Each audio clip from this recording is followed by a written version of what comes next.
41 years ago, same day, June 8, 1984, ay unang nirelease, kung familiar kayo sa movie na Ghostbusters, no? So itong mismong araw na ito, to 41 years, ito ay unang umere sa mga sinihan at talagang alam naman natin kung ano yung ginagawa ng mga Ghostbusters. Diba? Sila ay nagsusolve ng mga mystery, mga hinahanap nila, talagang sila yung nag-a-unveil ng mga mystery na bumabalot sa mga panahon na yon.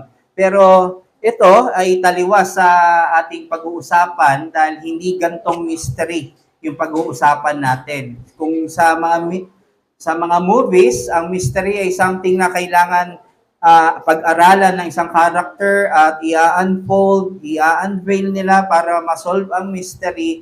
Dito naman sa mystery na pag-aaralan natin sa Romans 11:25-27, ito naman ay inilahad na ng Panginoon at kailangan i-share, pag-aralan at basahin, malaman ng lahat ng mga mananampalataya. Okay? So, napakaganda ng ating itatopic ngayon dahil napag-aralan natin mula pa nung verse 11 ng chapter 11, ina-unveil na ni Pablo ang design ng redemption ng Diyos both sa Jews and Gentiles. Nalaman natin na ang mismong rejection ng Jews ay ang pagbubukas naman ng kaligtasan sa Gentiles. So, na-fulfill yung first to the Jews, then to the Gentiles. At ang kaligtasan naman ng Gentiles ay mag-stir up sa jealousy ng mga Jews para sila rin ay mag-desire. May inggit sila, magde-desire sila na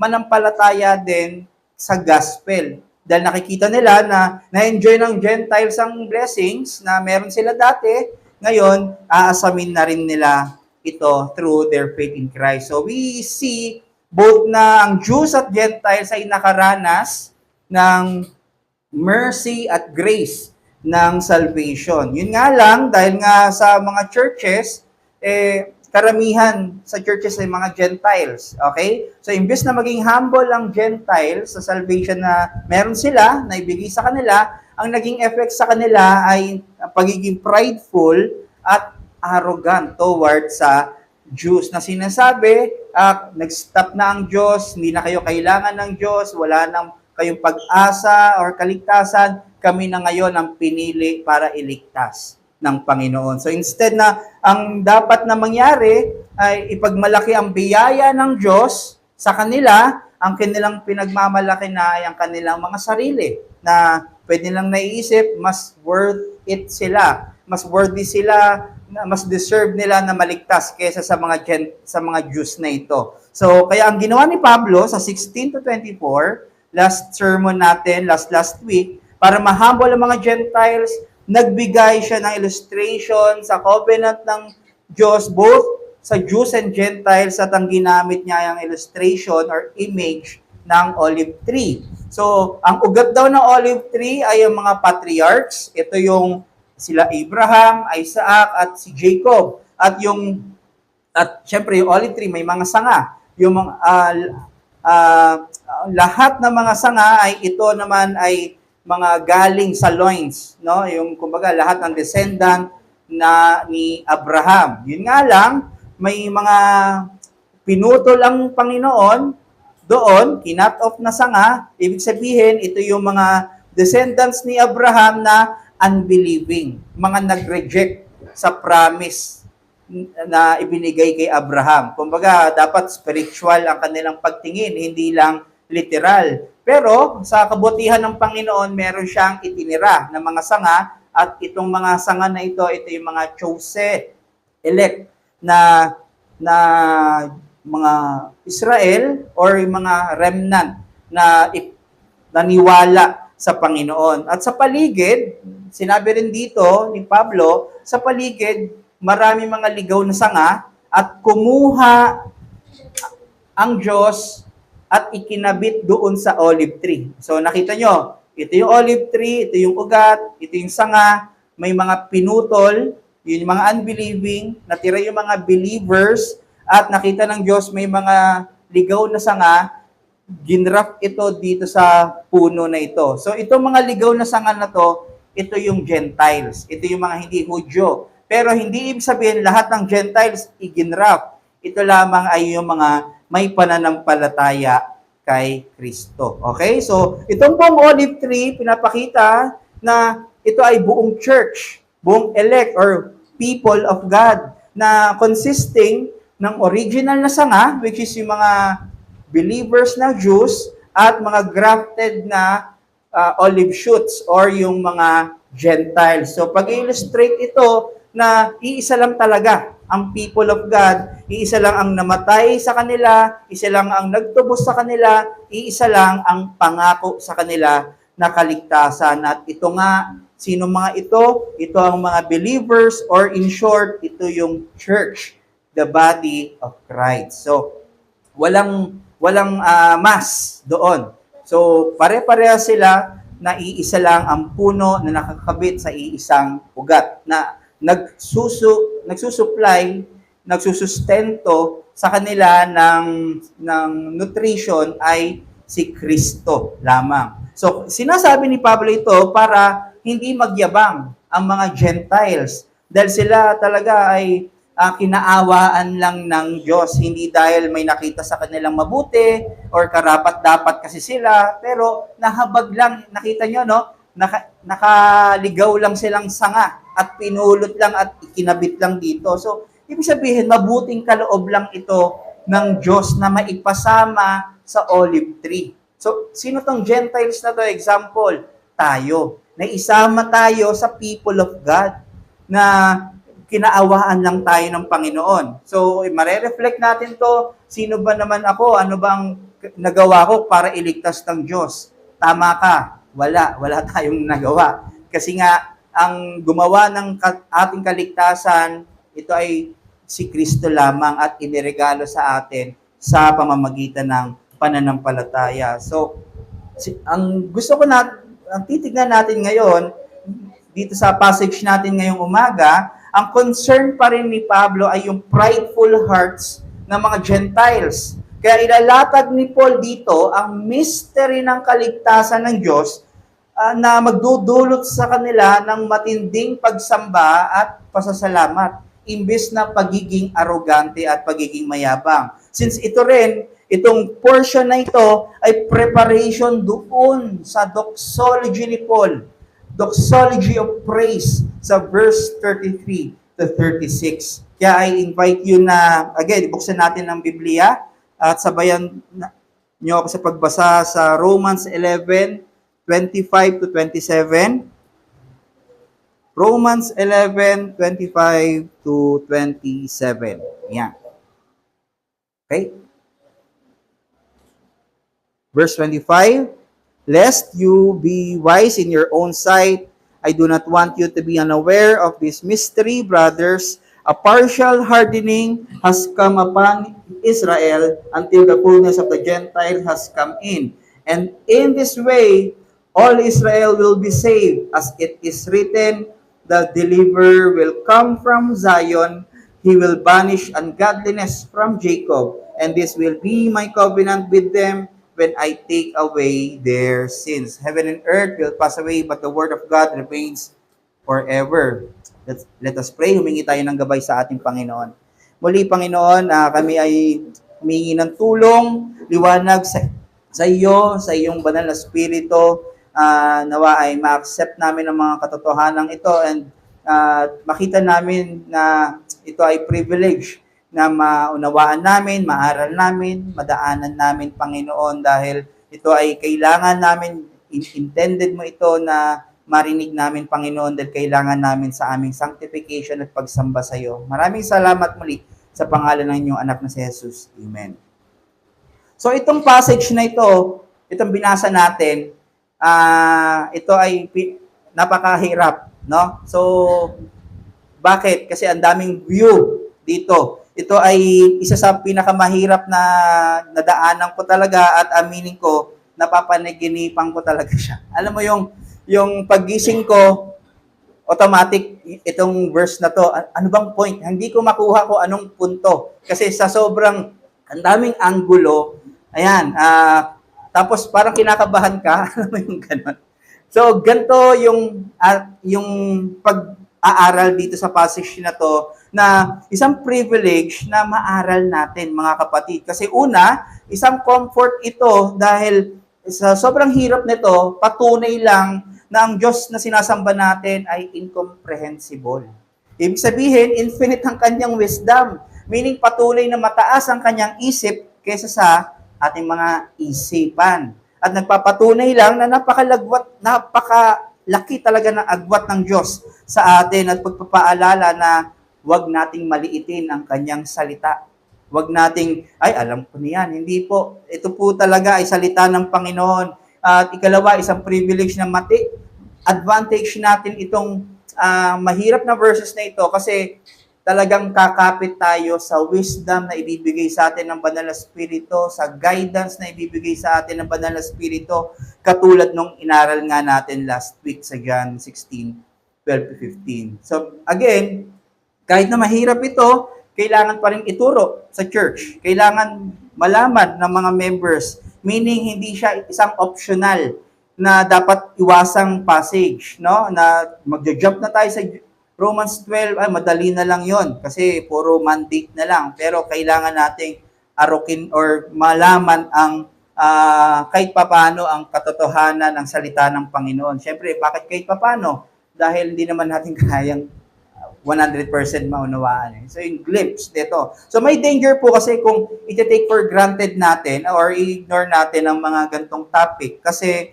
pag in-ignore natin ito, nagkakaroon tayo ng pride. Di natin alam, may pride pala tayo sa mga Hudyo, kung paano natin sila tignan. So, anti-Semitism din pala ang effect sa atin ito. At sa mga non-believers na eventually magpo-produce sa atin ng apathy. Ibig sabihin, pagka walang gana ng pag-evangelize sa kanila na ay wala na kayong pag-asa. So minsan, magpo-produce sa atin ng gano'n pag hindi natin ito napagdaanan. Pwede ring may misinterpret natin yung kaligtasan ng Diyos na dahil ito nga ay may kinalaman sa eschatology, mga kapatid. Pag hindi natin iniintindi ito or aaralin ito, pwedeng mapako tayo sa dati nating alam na eschatology or end times, na pwedeng maging overconfident tayo sa ating kaligtasan o kaya naman mag-produce ng fear sa hinaharap. Okay? So, dapat ganon. Minsan kasi, nakatingin na lang tayo kung ano yung nangyayari sa paligid. Ay, malapit na parating ang Diyos. So, hindi po. Ang gusto ko pong sabihin dito, nakabase pa rin tayo sa salita ng Panginoon. Okay? So, let us draw dun tayo sa message na natin. May 2 points tayo for this morning. Unahin na natin, the culmination of God's marvelous redemption. Okay? The culmination of God's marvelous redemption. Pangalawa, the exaltation of God's marvelous Redeemer. So, dito muna tayo sa point 1, the culmination of God's marvelous redemption. So, gusto ko lang i-notice natin dito, mga kapatid, yung knowledge of the truth humbles the heart. Okay? So, sabi sa verse 25, lest you be wise in your sight, I do not want you to be unaware of this mystery, brothers. So, baka kasi kayo maging mayabang sa iyong pananaw, sa iyong mga sariling pananaw, kaya kailangan malaman nyo itong mystery na ito. So, kausap pa rin dito ni Pablo yung Gentiles. May thinking siya na sa kanilang prideful assumption at pagiging conceited sa kanilang mga sarili dahil sila nga ay ligtas or nasa loob ng church. So, para ma-reject nila ang pride, kailangan na masabi ni Paul ang mystery or katotohanan doon sa kaligtasan. So we can say na ang knowledge of the truth is the beginning of humility. Okay? So dahil instead na maging arrogante tayo, takot ang mararanasan natin. Okay? So, di ba ganun tayo pag may pinagyayabang tayo, tapos mali pala yung pinagyayabang natin, di ba parang nahahumble yung ating mga puso sa ating sarili. Ay, hindi pala ganun. So sabi nga ni Stott, the complete antidote to pride is truth.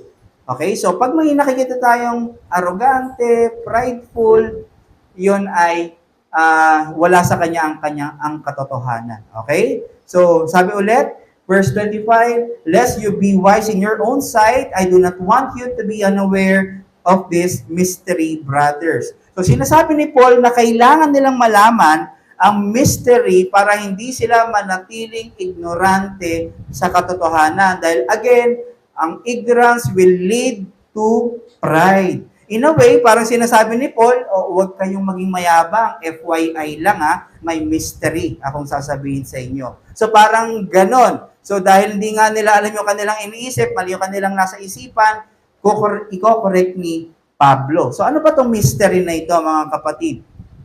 Again, ang mystery sa Bible, di katulad ng mga movie or mystery sa movie na nakasikret sa una hanggang na-unfold sa huli. Pag sinabing mystery naman sa Bible, ito is something na revealed na nung una at ine-explain, hinahayag na sa huli. So, kailangan sabihin at ipakalat. No? Kailangan punong-puno ng spoilers, pag-aaral dito. So, this not intends, ibig sabihin na si Paul lang ang dapat makaalam sa mystery na ito.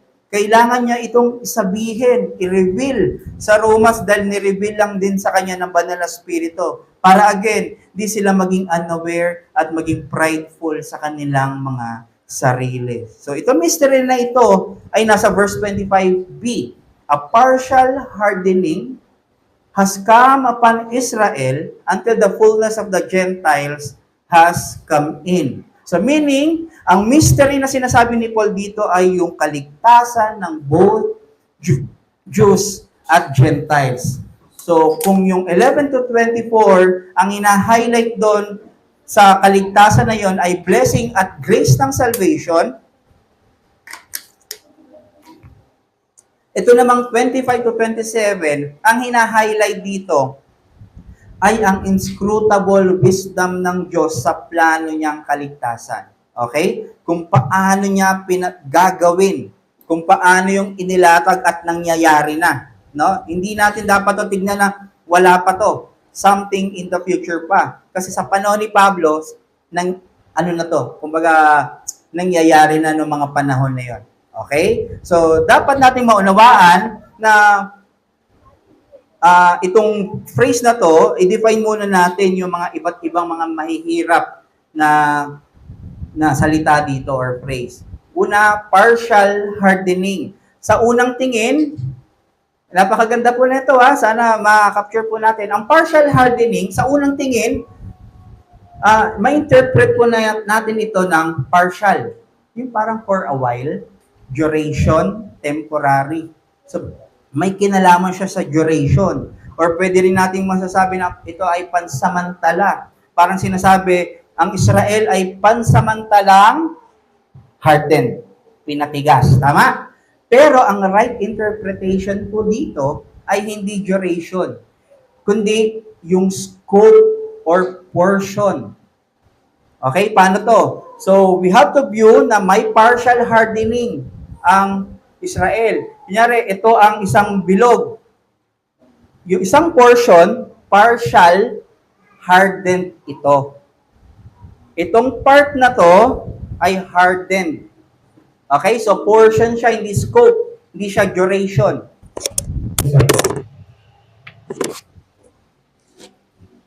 Hindi siya may kinalaman sa oras. So, bakit natin ito sasabihin?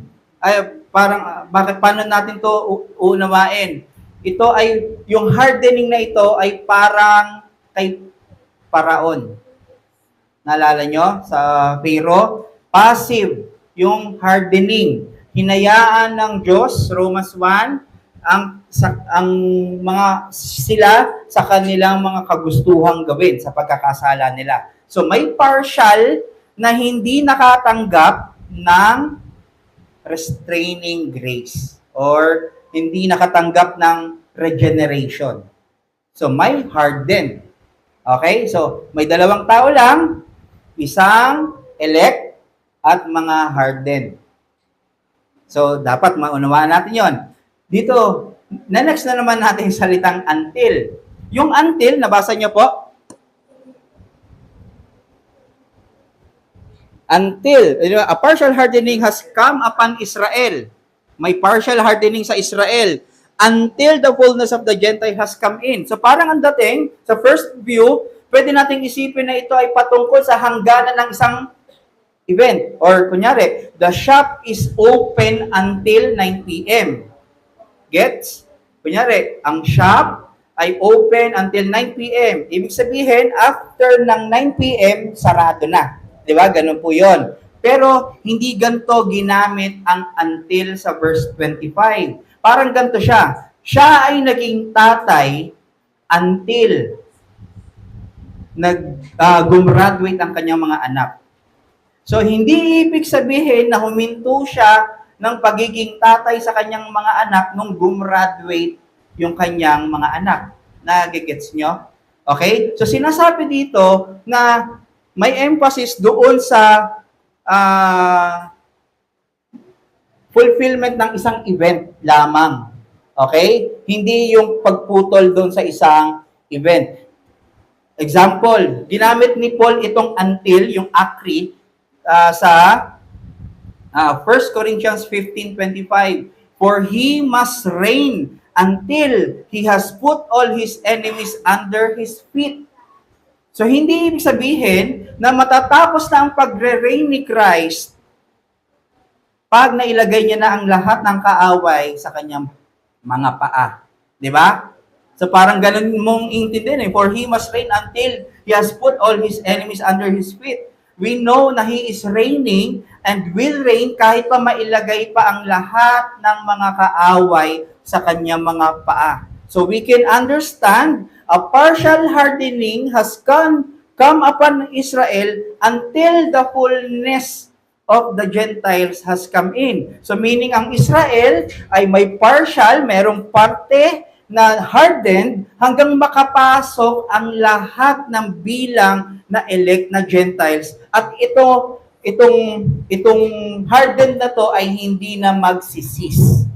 Hardened pa rin sila pagdating ni Kristo. Okay? So, kasi nga, may mga hindi elect. Okay? Na Israel. So, meaning, hindi ibig sabihin nito, after ng fullness ng Gentiles, mawawala na yung hardening ng Israel. Kasi ganun po yung isang view na hardened partially ang Israel habang dumating ang Gentiles at pag nakumpleto na yung Gentiles, sila naman mawawala na yung hardening ng Israel. So, tignan natin. Sabi ni Samuel Waldron, very unlikely na mag-cease ang hardening ng partial or portion ng Israel. Dahil may kinalaman ito sa doctrine of election. Ibig sabihin, kung sila ay hardened, elected sila na hardened na. Parang si Pharaoh, hardened na siya hanggang mamatay. Okay? Ulit, ang hardened, passive. Hindi nakatanggap ng grasya na lumambot ang kanilang mga puso. Ibig sabihin, hinayaan lang ng Diyos sila sa kung ano ang gusto nilang ipamuhay at yon ay kasalanan. Sa Romans 11:7 sabi, what then?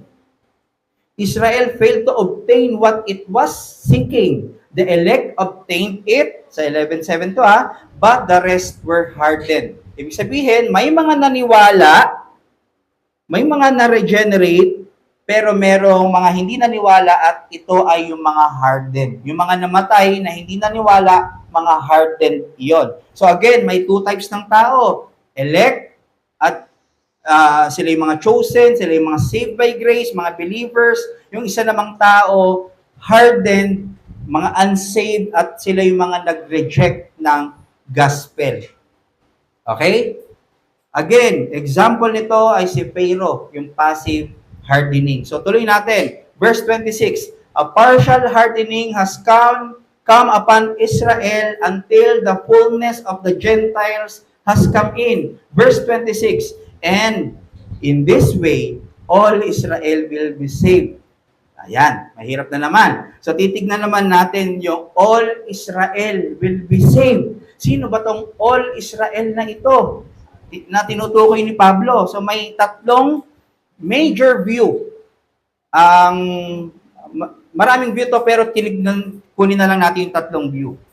So una, ito daw ay yung all-ethnic Israel. Ibig sabihin ng ethnic, ito yung lahat ng physical na lahi ni Abraham. Ito ay view ng mga dispensationalist or yung mga premil na lang para hindi nakakabulol, no? Sila yung nakaabang sa mga nangyayari sa Israel. Nako, ganito na, nagkakagulo na yung Israel. Yan. So, sila yon. So, ang view nila sa verse 25 to 26, hardened ang Israel for a while hanggang maligtas na ang full number ng Gentiles, then aalisin na ang hardening ng Israel at maliligtas silang lahat. Take note, lahat. Mass salvation ito ng lahat ng Israel kahit pa sa Old Testament, yung mga namatay sa Old Testament. So, again, ito ay physical na lahi ni Abraham. So, problematic ito, mga kapatid. Kasi, magkakaroon ng two ways ng salvation. Isang through faith in the gospel, pangalawa ay yung second coming ni Jesus Christ. Okay? So, ang second coming ni Christ, hindi siya salvation. Ano siya?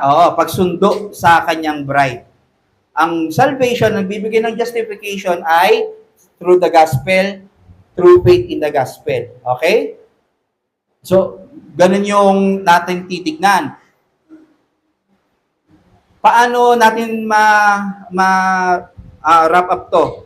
Ang tinitignan nila na pag dumating si Christ, mako-convert na or maliligtas na ang lahat ng Israel. Parang nangyari kay Pablo.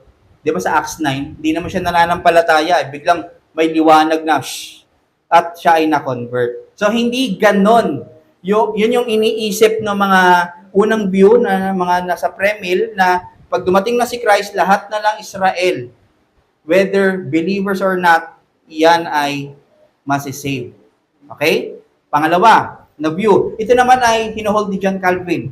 Ang all Israel ay pertaining sa spiritual Israel. Meaning, mga remnant na Israel at Gentile believers. So, ito yung church. Ito naman yung si Calvin. Number 3, ito naman ay yung hinuhold ng maraming Reformed theologians. Ang all Israel ay pertaining sa remnant Israel.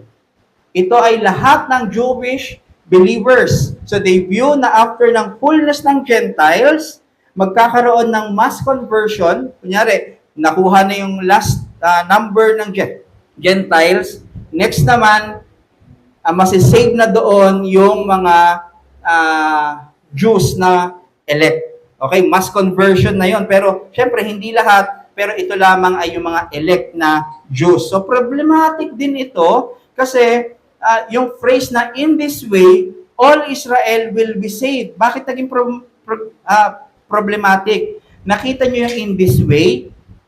Ang sinasagot nito ay hindi kailan magiging ligtas ang all Israel. Ang sinasagot ng in this way ay kung paano maliligtas ang all Israel. So, paano ba ito? So, parang ang dating, sinasagot daw, sinasabi na itong pangatlong view na pag dumating na yung elect fullness ng Gentiles, masisave naman ng mga elect ng Israel, elect na Israel. So, hindi siya kailan kasi parang ang dating, kailan masisave ang buong Israel, di ba? So, gusto nating sabihin dito, ang pertaining na dapat na tanong or sagot sa dapat nating sagutin na tanong ay kung paano maliligtas ang all Israel. So, personally, I am holding sa second position na all Israel ay pertaining sa elect and Jews and Gentiles kasi very consistent po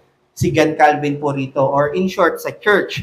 Kung maalala natin sa chapter 9 verse 6, kung nag-fail na, ang tanong nila doon, kung nag-fail na ba ang salita ng Diyos? Ang sagot ni Pablo, by no means. Nilinaw niya na hindi naman lahat ng Israel ay tunay na Israel.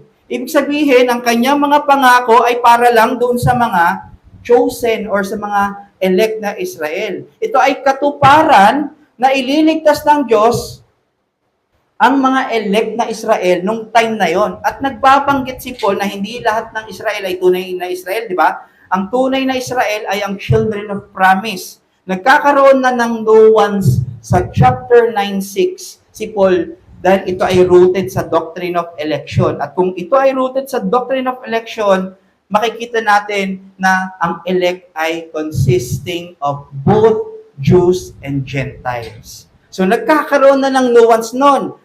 Chapter 9:25,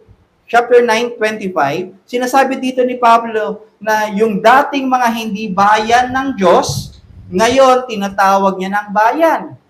Okay? So dating hindi niya tinatawag na Israel, ngayon tinatawag niya na Israel. Sino to?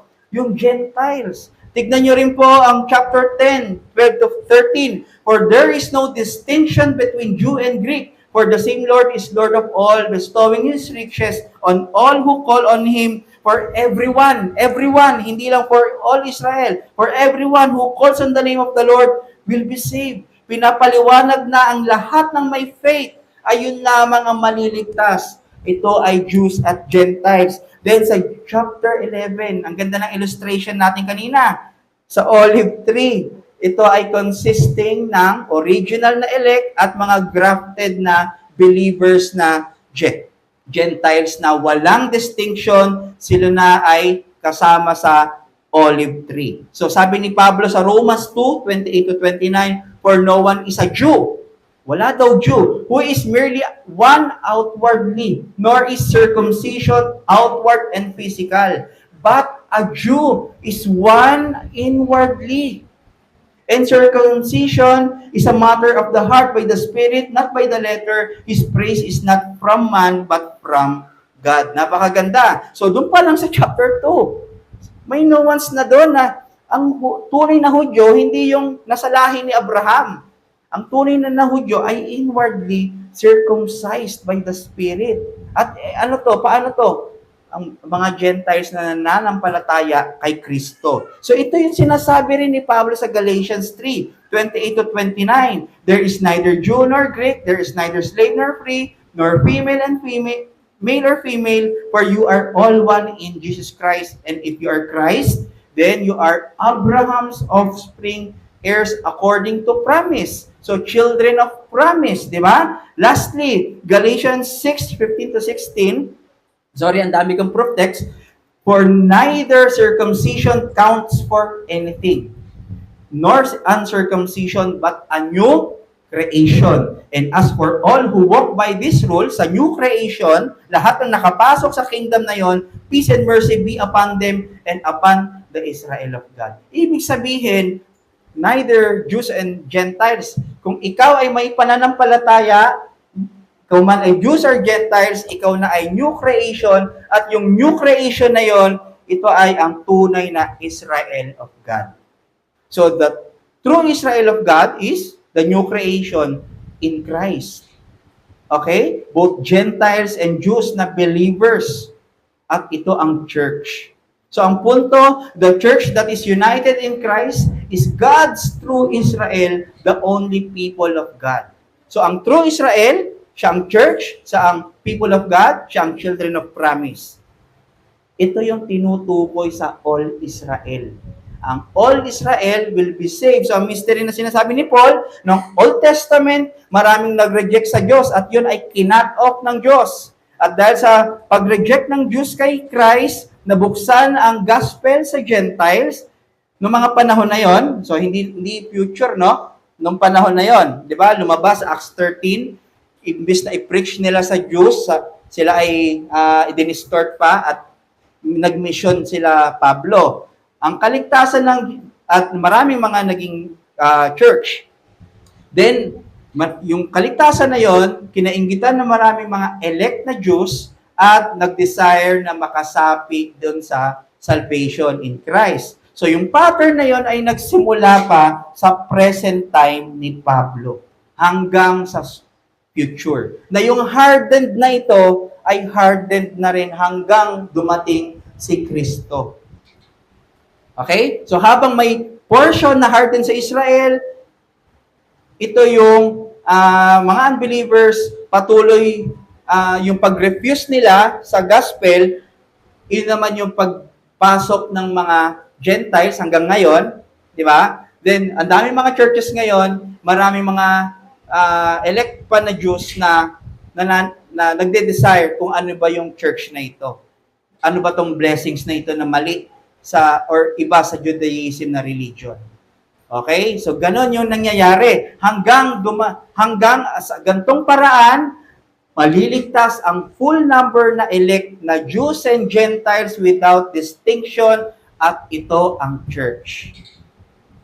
Sa gantong paraan, ililigtas na ng Panginoon, maliligtas ang lahat to the last name na elect, Jews man siya o Gentile. Sa gantong paraan, maliligtas na at babalik na si Kristo. Okay? So it is very clear na Paul is stressing the removal of distinction between Jews and Gentiles. Inaalis na niya yung linya. Okay? So ang mystery ng inclusion ng Jews and Gentiles ay yung makaspasok sila ng walang distinction sa family ng Diyos. Ephesians 3:6, the mystery is that the Gentiles are fellow heirs, members of the same body and partakers of the promise in Christ, Jesus through the gospel. So we can say na intention ni Paul na ituro sa kanila ang mystery para di sila magyabang kasi wala ng distinction, wala ng Jews and Gentiles. Pero kasabay din nito, ma-appreciate nila yung pagiging isa nila na lahi na lang. Okay? Doon magkaiba sila na lahi, iisa na lang silang katawan kay Kristo. Parang pinapasingkin sa kanila ni Paul, sila ay iisang tao at wala nang namamagitang lahi sa kanilang dalawa ng Jews.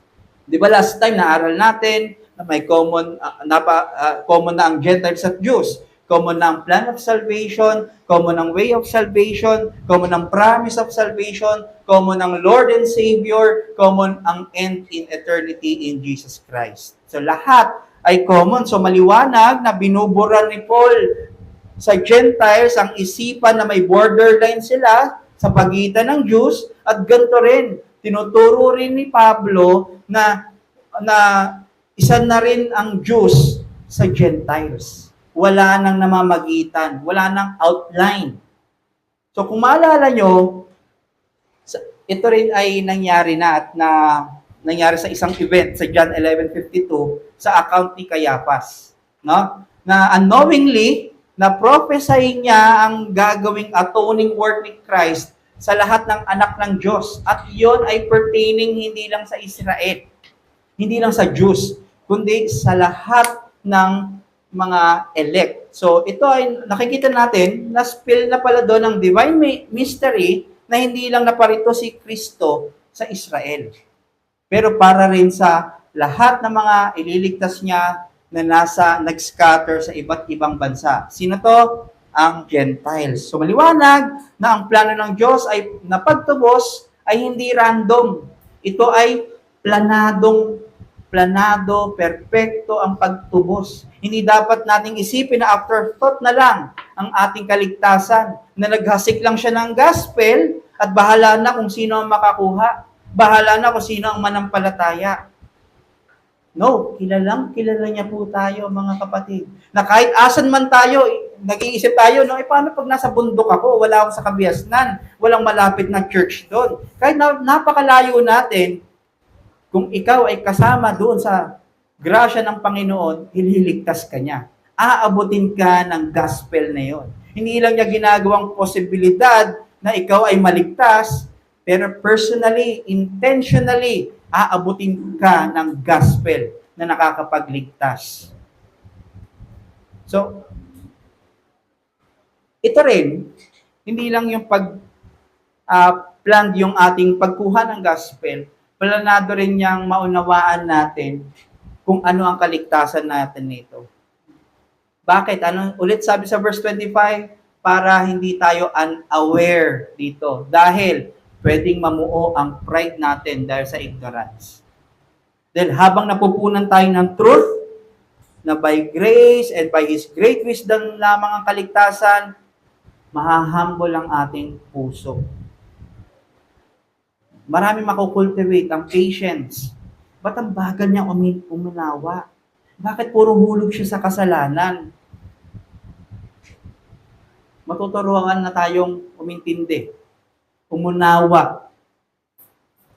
Makikita natin na kahit tayo, wala sa galing natin magbasa ng Bible, wala sa dami ng pagpe-pray natin, o sa pagkumpleto sa pagsimba, o sa kaya nating gawin sa ministeryo ng Panginoon, pero lahat ng ito ay biyaya lang, kaloob lang ng Panginoon. Sa mystery na ito ng redemption, mga kapatid, na itutuwid yung pagiging arrogante. At times, ito ay displayed natin sa unbelievers. Matuturuan tayong wag tignan ng unbelievers ng mababa. Kakilala natin, kamag-anak natin, o mga strangers, kung sila ay wala kay Kristo, wag tayong maging mayabang sa kanila. Paano natin papakita ang humility? I-reach out natin sila sa Ebanghelyo. Meron pang pag-asa na sila ay maligtas. Ganon din sa mga kapatid natin na mananampalataya. Natuturuan din tayo na hindi maging mayabang. Na kung sila ay nag-struggle sa kasalanan, nahirap sila sa paglaban, tinuturuan tayo na wag tayong maging mataas, mapagmataas sa kanila. Na ma-remind tayo na may purpose ang lahat ng bagay. Hindi random ang nangyari sa kanya. Both yan, sanctification mo at sanctification niya. At ang kagandahan dito, may pag-asa, may restoration, may realization, may lesson, may growth sa sanctification. Na instead na maging prideful tayo, ma-appreciate natin na nakakasunod tayo, nakakapag-mortify tayo ng kasalanan. Dahil itong mga bagay na to, kahit yung ating obedience, kahit yung ating pagsunod, biyaya lang yan ng Diyos. Hindi yan dahil sa, ang dami mo nang nalaman, then, susunod na ako. Hindi. Kahit kabisado natin ang lahat ng doktrina, biyaya pa rin na makasunod tayo sa Panginoon. Kaya wala talaga tayong pwedeng ipagmalaki kahit yung ating pagsunod at pagsamba sa ating Panginoon. Diba? Maturuan tayong bumaba dito. Number 2, the exaltation of God's marvelous Redeemer.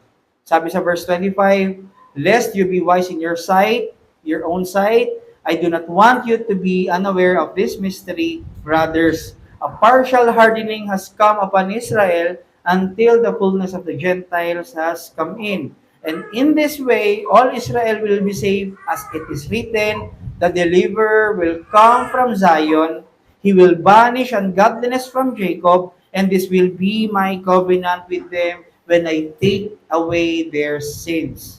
So itong passage na to rejects the belief of Jews na ang deliverer nila ay ang pagiging lahi ni Abraham at ang kanilang good works na pag-establish ng kanilang mga sarili.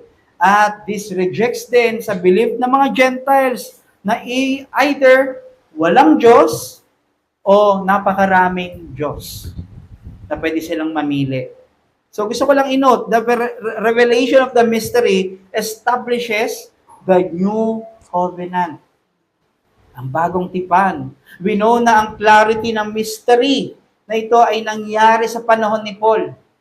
So kinaklaro niya mystery sa panahon ni Paul at hindi pa ito na-unfold sa Old Testament. Nangyari lang ito doon sa New Testament. So pati ang pag-unfold ng mystery ay planned para mas maging clear, mas ma-appreciate ang new covenant. Ano ba to? Ito ay ang ginagawa ni Paul dito, dinedenounce niya ang Old Covenant. Na alam natin, ang Old Covenant ay para lang sa mga Israel. At ito na ay obsolete nang dumating na si Kristo. Hindi na to kailangan. Binuwag na itong Old Covenant na to. Kasi may greater covenant at ito ang New Covenant or ang Covenant of Grace. Kaya ang focus ni Pablo ngayon ay ang New Covenant or Covenant of Grace. Sabi dito sa verse 26, ito ay quoted sa Isaiah 59:20.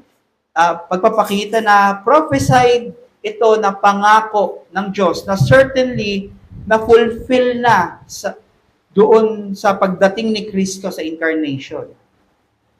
At may kaligtasan na ang lahat ng tunay na nananampalataya sa Diyos. Okay? So the deliverer will come from Zion, he will banish ungodliness from Jacob. So, ano ba ang meaning ng Zion, mga kapatid?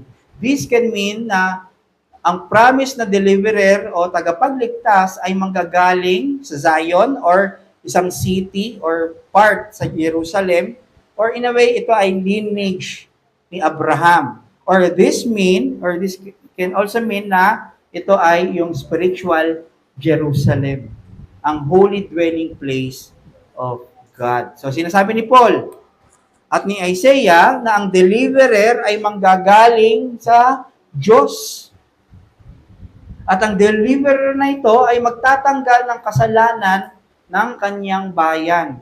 So nakikita natin na ultimate na gagawin ng deliverer na ito ay hindi tanggalin ang problema mo sa buhay. Hindi para guminhawa ang buhay mo sa mundo o ma-wipe out ang lahat. Di ba? May mga financial breakthrough, mga ganon. Hindi ito deliverer do sa mga financial o para ikaw ay yumaman o maging breakthrough ka sa mga sakit at karamdaman.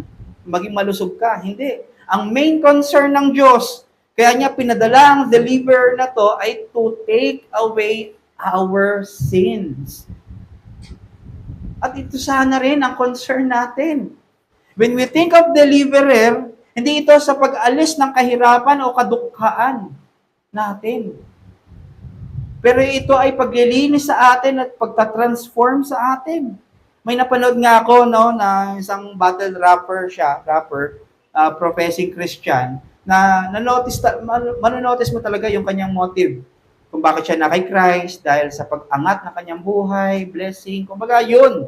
At hindi kasama dito yung pagiging makasalanan niya. Yes, nandoon, pero hindi siya sumunod kay Christ dahil sa kasalanan niya. Pero dahil may aangat yung kanyang buhay. Aasenso siya. No? Nakafocus sa financial status. So mga kapatid, hindi lang basta-basta ganito yung plano ng Diyos. Kasi nga, pilgrim tayo dito. Hindi tayo mag-e-end dito. Ang ending natin, eternity. Either sa eternal life o sa eternal condemnation. Hindi concern or planado ng Diyos na hanggang dito lang yung ating buhay at para pagaanin ka lang. Na parang sabay lang ang buhay mo sa hangin. Pwede naman mangyari na gumaan ang buhay mo sa kanyang providensya, pero hindi ito limited dito, mga kapatid. Ang pangako niya at pinadala niya, ay kunin tayo sa dilim at ilipat sa kanyang kaharian. At ito ay sa pamamagitan ni Kristo. Imagine, nag-promise ang Diyos sa mga taong rebelde at nag-disobedient, mga nagdi-disobey. Di ba? Tayo, ingat na ingat tayong mangako ng sincere o talagang tutuparin natin. Gusto natin itong pangako na to ay doon sa taong deserving. Talagang gagawin niya kung ano papagawa mo, pangako, parang sign of reward. Pero ito hindi. Nangako siya sa atin na mga makasalanan, nagre-reject sa Kanya. Nakita po ba natin, itong pangako na ito, hindi lang kay Isaiah nangyari. Pero way back pa sa Genesis 3:15, ng unang announcement ng New Covenant of Grace. Ito yung fulfillment ng pangakong may darating na promised seed na deliverer at ito si Kristo, ang ating Panginoon at tagapagligtas. At sa pagdating niya, ito ang accomplishment niya, ang New Covenant. Nakita po natin, the promised covenant of God is Jesus Christ Himself. Ito ang pangako ng Diyos sa lahat ng tao. So ang ginagawa talaga ni Pablo dito, ang emphasis niya ay ang kaligtasan ng na pangako na ito kay Kristo.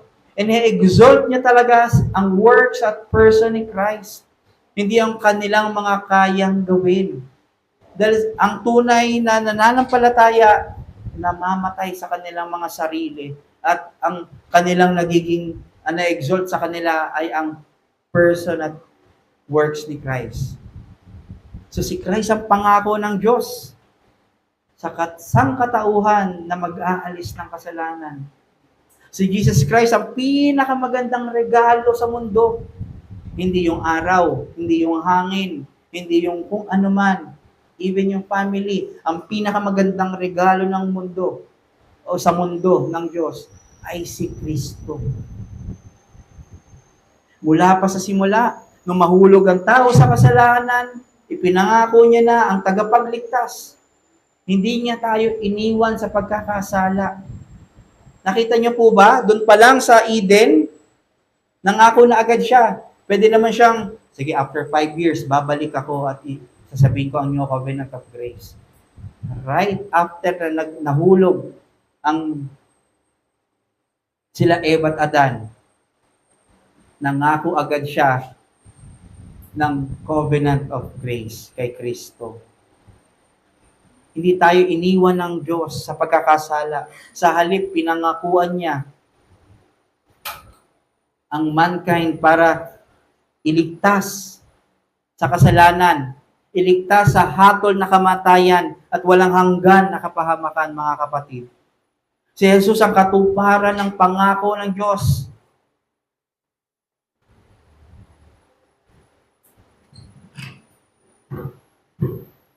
Para sa kaligtasan. Hindi siya nangako ng basta isang leader o propeta na nakakaalam ng future. Hindi lamang siya nangako ng isang moral leader na napakagaling, na maging mabuti.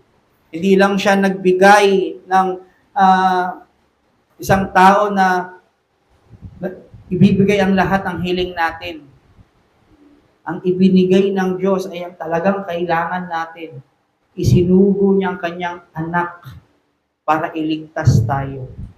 Sabi nga sa Bruce Street, gumawa siya napakaganda ng plano ng redemption. At ang gagawa ng plano ng redemption na yon ay ang kanyang napakagandang anak para sa ating mga questionable creation na nagre-reject sa kanya, mga fallen. And yet, apple pa rin tayo sa kanyang mga mata. Precious pa rin tayo. Kaya humantong sa pagdating ni Kristo dahil sa kanyang faithfulness at pag-ibig at grasya. Walang regalo na higit pa sa ibinigay ng Diyos ng kanyang buntong na anak sa isang mundong puno ng gulo, puno ng kadiliman, puno ng kasinungalingan, rejection, paghihirap, kasalanan, temptation. Diba yung kanina inaral natin?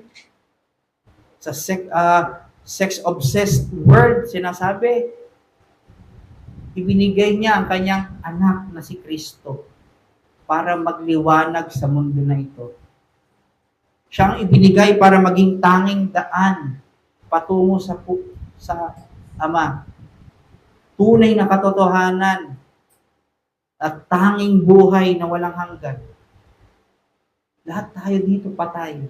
Pero nung dumating si Kristo, nagkaroon ng buhay.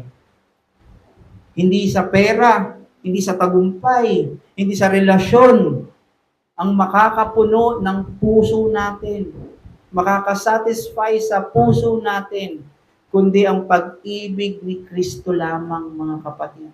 Siya ang pinakamahalagang kaloob ng Diyos sa atin na sadly, natitake for granted natin palagi.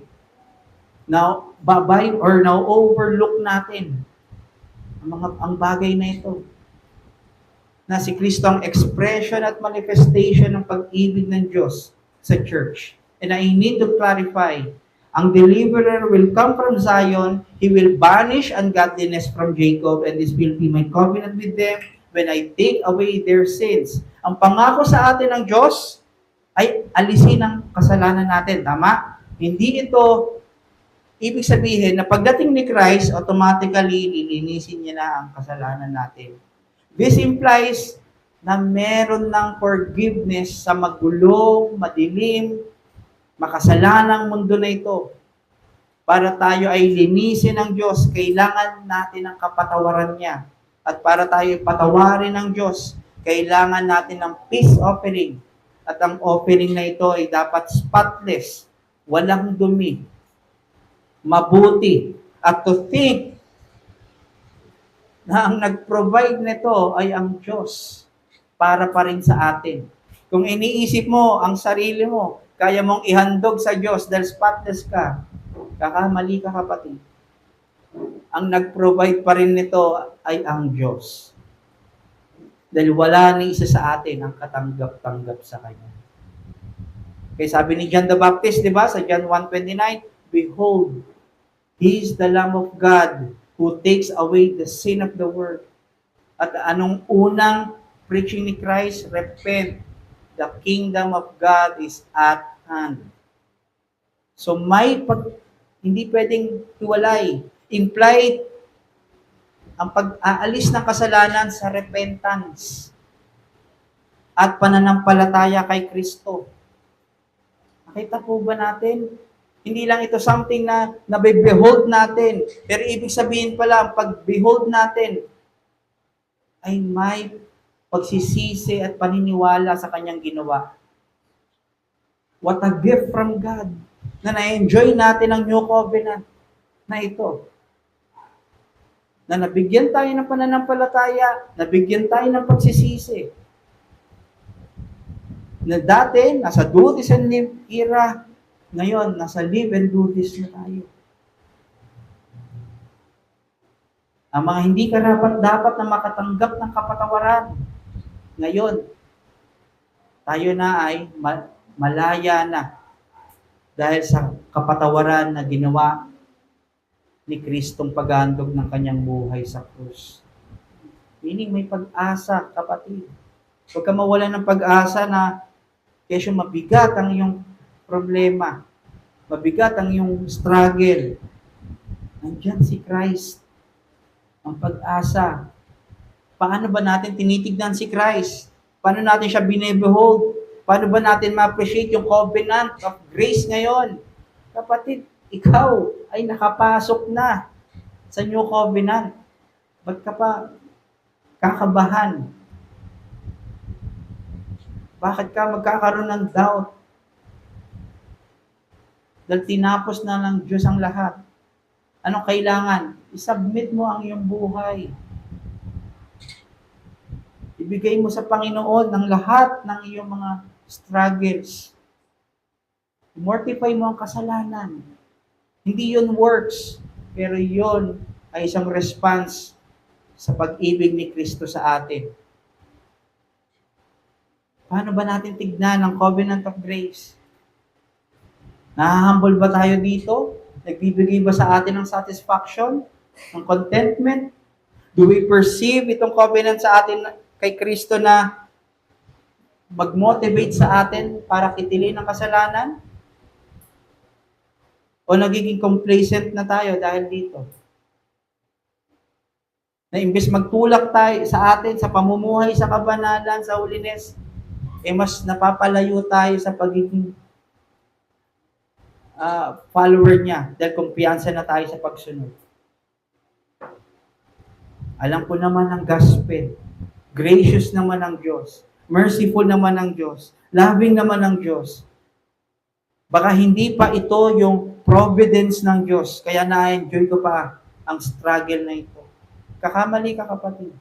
Once naririnig mo ang katotohanan, sabi, lest, di ba? Na ikaw ay maging prideful at maging unaware dito sa mga truth na ito, kailangan mong malaman at ma-remind. Kapatid, ang pag-behold kay Christ, hindi lang yan one time. Kung kailan ka nanampalataya o na-reform o kung ano man. Ang pag-behold sa gospel at kay Kristo ay araw-araw. At yan ay manifested sa iyong buhay. So, binibehold mo ba yun?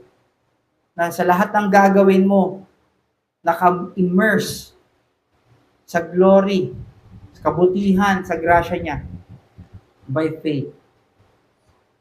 Ginagawa niyang pagbe-behold ay ang buhay natin. Na sa lahat, in everything we do, we behold His glory. At ito ay glorifying sa Kanya. Ang challenge, we have to live in unity with saints. Pagpapakita ng walang partiality ang pagdating ni Christ hanggang sa pag-gather niya ito sa mga kanyang mga ililigtas. Hindi siya namili sa mga kanyang iibigin, mahirap man, mayaman man. Hindi siya namili ng mga madaling ibigin. Kahit palaban sa kanya, inibig niya. Lahat ng ibinigay sa kanya, pinagkamatayan niya, pinagbayaran niya sa krus. All who were given to Him were redeemed by the same precious blood na meron ka at meron ako at meron siya. Walang nakatanggap na substandard na kaligtasan. Lahat nakatanggap ng delikadad or the quality na serbisyo niya. Lahat pantay-pantay. Huwag niyong isipin ba't mas matindi ang sanctification. Ang ganda ng paglago mo, ako parang nakakalimutan niya ako ng Diyos. Hindi po ngayon. Hindi po ganun, mga kapatid. Sincere po siya sa kaligtasan na ibinigay niya. At sincere siya sa pagpapalaganap ng gospel. Equally na ipinipreach sa atin. With the same common mind na tayo nakakarinig. Pangalawa, always behold Jesus Christ. Hindi lang yung yung mga blessings, pero siya, ang kanyang persons, ang character niya, yung kanyang merciful, yung kanyang compassion, binibehold niya. Na compassion na talagang tayo ay binibigyan niya ng araw-araw na palaging bagong habag at grasya. I-behold natin palagi yung kanyang ginawa sa cross. At napakaganda, every Lord's Day, meron tayong word at sacraments na naalala natin ang kanyang ginawa. At sa ganitong paraan, pag tayo ay laging nagbe-behold kay Jesus Christ, nananatili na tayo ay aligned sa kanyang humility, aligned sa kanyang pag-ibig, aligned sa kanyang katotohanan.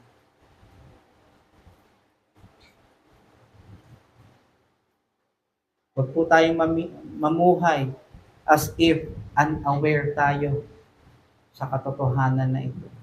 At sa mga wala pang pananampalataya, nawa ay sumugat din, ma-realize mo ang in need mo ng great deliverer. Kung ang akala mo ikaw ay may deliver ng iyong mga pamilya, ng iyong kabaitan, kabutihan sa kapwa, pagiging matulungin, pagiging mabuting ama, mabuting anak, hindi ka po niyan maililigtas. Ang makakapagligtas at makakapag-alis ng kasalanan ay ang ultimate deliverer natin na si Jesus Christ, na namatay sa krus para pagkamatay ng mga makasalanang tulad ko at tulad mo, na namatay, nabuhay sa ikatlong araw at siya ngayon ay nasa kanang trono ng Ama. Na kung sino man ang mananampalataya sa Kanya ay mabubuhay ng walang hanggan at hindi mapapahamak.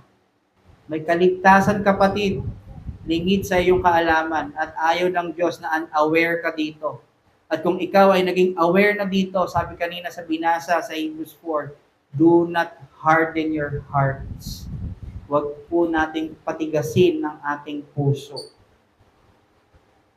Baka bukas, too late na.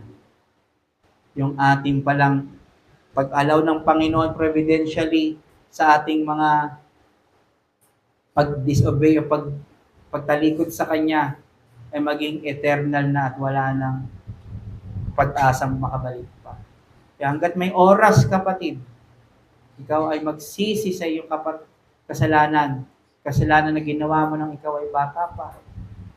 Hanggang ngayon, walang ibang pwedeng humarap dyan, kumuha niyan at maglinis kundi si Jesus Christ, na tanging pinadala ng Diyos para maglinis, i-appoint na magligtas sa mga makasalanang mananampalataya sa Kanya.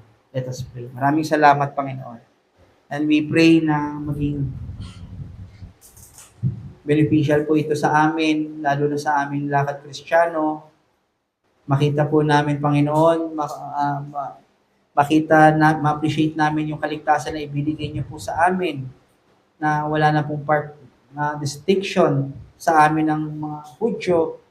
At itong kaligtasan na ito ay sanctification sa amin dahil ang knowledge po nito, Panginoon, ay nagbibigay sa amin ng compassion, patience, grace, pagiging gracious, Panginoon, sa ibang mga wala pang pananampalataya sa iyo. Maraming salamat sa iyong napakagandang marvelous plan of redemption na nakasama kami sa iyong pagkakaroon ng pagtigas sa Hudyo, Panginoon. And we pray, Lord, na patuloy pa na may mga ma-excite, ma-stir up, mainggit ng mga Hudyo sa mga mananampalatayang hentil ngayon or mga churches ngayon at sila ay mag-desire sa kaligtasan, Panginoon, kay Kristo by faith. Maraming salamat, Lord, at ready mo kami sa aming pag-partake ng sacrament ito sa pangalan ng inyong anak na si Jesus. Amen.